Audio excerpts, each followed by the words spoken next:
Hi there, my name's Rita Buchanan. I'm from a town called Wyong in New South Wales, Australia. I am a bursar for a high school just down the road from here.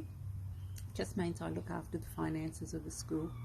It's late summer, early autumn here, so it's still warm, and what I love to do at this time of the year is spend time at the beach with my dog or my children. But what I love most is travelling. Unfortunately, we can't travel at the moment. But once the borders reopen, I can't wait to go travelling again. The book I'm going to read today is Possum Magic, written by Mem Fox and illustrated by Julie Vivas.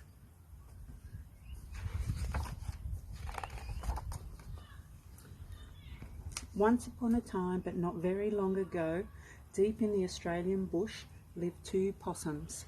Their names were Hush and Grandma Poss. Grandma Poss made bush magic. She made wombats blue and kookaburras pink. She made dingoes smile and emus shrink. But the best magic of all was the magic that made Hush invisible.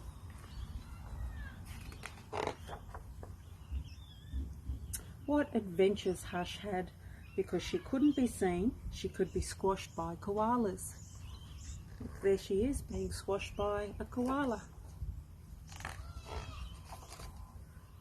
Because she couldn't be seen, she could slide down kangaroos.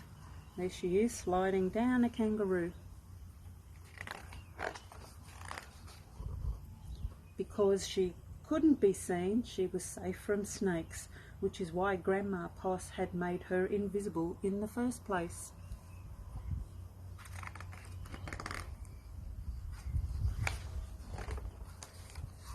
But one day, quite unexpectedly, Hush said, "Grandma, I want to know what I look like.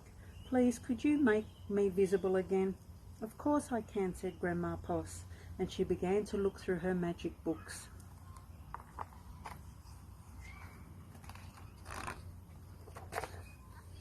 She looked into this book and she looked into that. There was magic for thin and magic for fat, and magic for tall and magic for small, but the magic she was looking for wasn't there at all.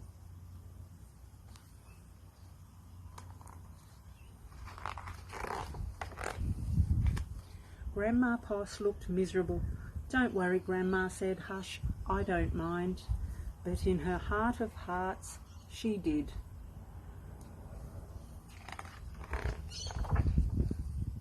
All night long, Grandma Poss thought and thought.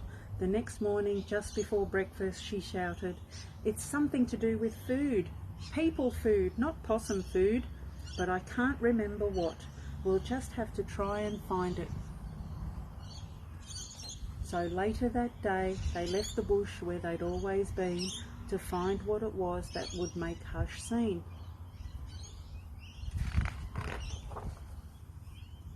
They ate Anzac biscuits in Adelaide, Mornay and Minties in Melbourne, steak and salad in Sydney, and pumpkin scones in Brisbane. Hush remained invisible. "Don't lose heart," said Grandma Poss. "We'll see what we can find in Darwin."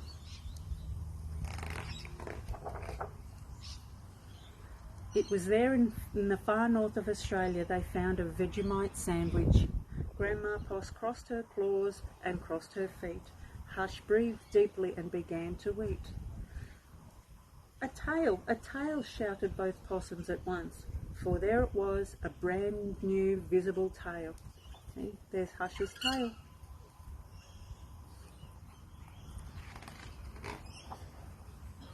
Later on a beach in Perth, they ate a piece of pavlova. Hush's legs appeared, so did her body. "You look wonderful, you precious possum," said Grandma Poss. Next stop, Tasmania, and over the sea they went. There's their boat.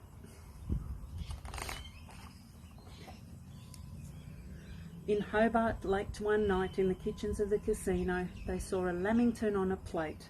Hush closed her eyes and nibbled. Grandma Poss held her breath and waited. "It's worked, it worked," she cried. And she was right. Hush could be seen from head to tail.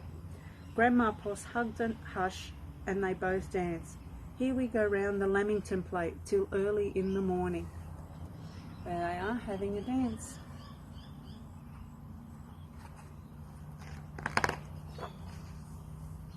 From that time onwards, Hush was visible, but once a year on her birthday, she and Grandma Poss ate a Vegemite sandwich, a piece of pavlova and half a lamington, just to make sure that Hush stayed visible forever.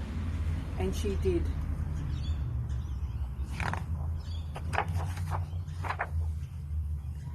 I hope you enjoyed the story.